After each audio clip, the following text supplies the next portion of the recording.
speaking of dating, my therapist says to me yesterday, he was like, "Are you putting yourself out there?" Because I told him I don't know how I got into it. Who knows how I stumbled into it, but like that I'm lonely.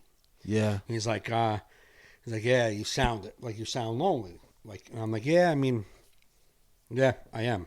So we were talking about that. He's like, are you putting yourself out there though? Are you dating? I'm like, not really. I said, I just downloaded a couple of apps again like 2 weeks ago. So I was bored. I said, but it's like, it's worthless to me. It really is. And he's like, you also seem that you would probably be really honest on a dating site. And I'm like, yeah. He's like, it probably doesn't bode well on a dating site to be as honest as you probably are. Yeah. He's like, you don't seem like a guy who wouldn't be totally honest. I'm like, yeah, I'm way too honest. But it's who I am. I think that's good because you'll find the right person that way. Correct. You know what I mean? Yeah. I tried. I remember I dated this one. I went on a date with this broad 9/11 that day. The day 9/10 we went on our first date together. And I didn't tell her about my kids. I didn't tell her I had kids because I was 2000. Well, they were little then. Huh? They were little. Yeah, they were 3 and 2 and 3, 3 and 4. Yeah. I was 32? So 99, I turned 30. 31, 32. I was 32 years old. Okay. She was 23 maybe. So I didn't really want to tell her about it. I was like, let's just not fool around anyhow. No reason. And so, but I took her to my house. I took all the pictures down. I like some pictures up in my room, in my apartment, and I took my pictures down and I put them away. Mm-hmm. And I was like, that's kind of fucked up. I'm hiding my pictures of my kids. Like, I'm not being honest. Yeah, it's not like, so right in the middle of the next morning or something like that. So the next morning so we fucked 9/11. Met her on 9/10. She came over to my apartment 9/11 after the tragedy. Mm-hmm. I was having sex.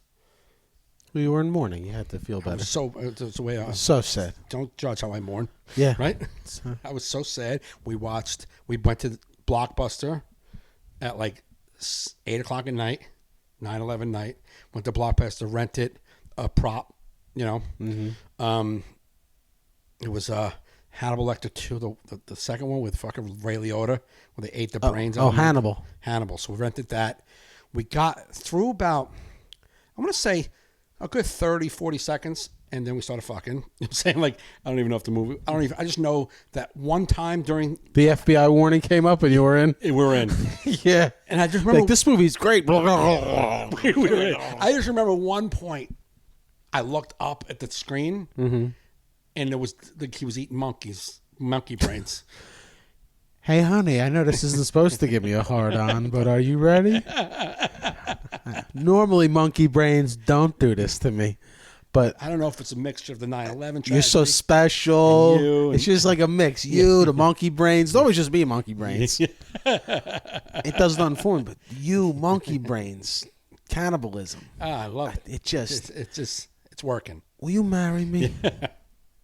So, but I felt bad. So then the next morning... Maybe the next day she came over, or we were talking on the phone or something like that. I was like, listen, I never told you I have kids. And she didn't like that I didn't tell her that. Yeah, I don't think I would either. And I was like, yeah, I just felt like not that she asked me and I denied it, just never brought it up. Yeah. And that was it. That was the last time. But I don't know if I'd get mad like right out of the gate, but. We just fucking around here. Yeah, whatevs. I mean, we had sex on 9/11. Huh? Yeah. Fucking far along. She's not motherly. Huh? She's not motherly. No. Cannibalism, monkey sex on 9/11. Come on. I'm just looking for a different stepmom. Gotta be honest. I gotta be honest with you. I don't know if you're stepmom material.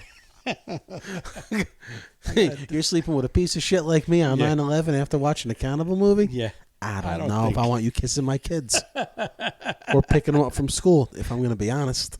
Or packing their Lunchables. Yeah, so it's a good thing I didn't tell you about them. Okay? How about them apples? You watch Good Will Hunting? I do. She came to a show. I did a bringer show. 2002, I started doing comedy. Like 2001, I did a couple of open mics. Yeah. And then 2002 is when I really started doing bringer shows in New York. And she came to one because she was a friend of friends. So she came to one. So funny. She comes to the show. It was at Gotham for Jessica Kirson. And this was like probably May of 2002. And on the show is Colin Quinn is on the show. So Colin's coming in to do a spot. I do my spot, kill, because, that's how I do. And, you know. At a Bringers, I'll be honest with you, at a Bringer show, never was there anybody even close. And I'm not trying to be a dick. Yeah.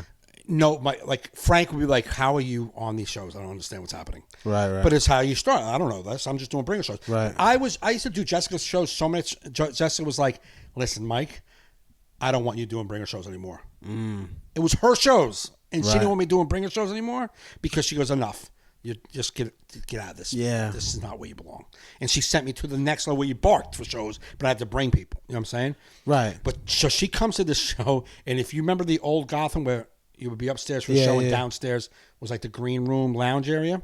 Yeah. So we were downstairs. I did my spot, and I was downstairs with the other comics, and that's where the bathrooms were. And she comes down, and she's like, oh, my God, you were hilarious. Now, Colin is up after me, and then so she came down like three comics. So it was me, Colin Quinn, and two other people. She comes down. She's like, "You're so much better than that other guy from Saturday Night Live. What is this, Colin Powell?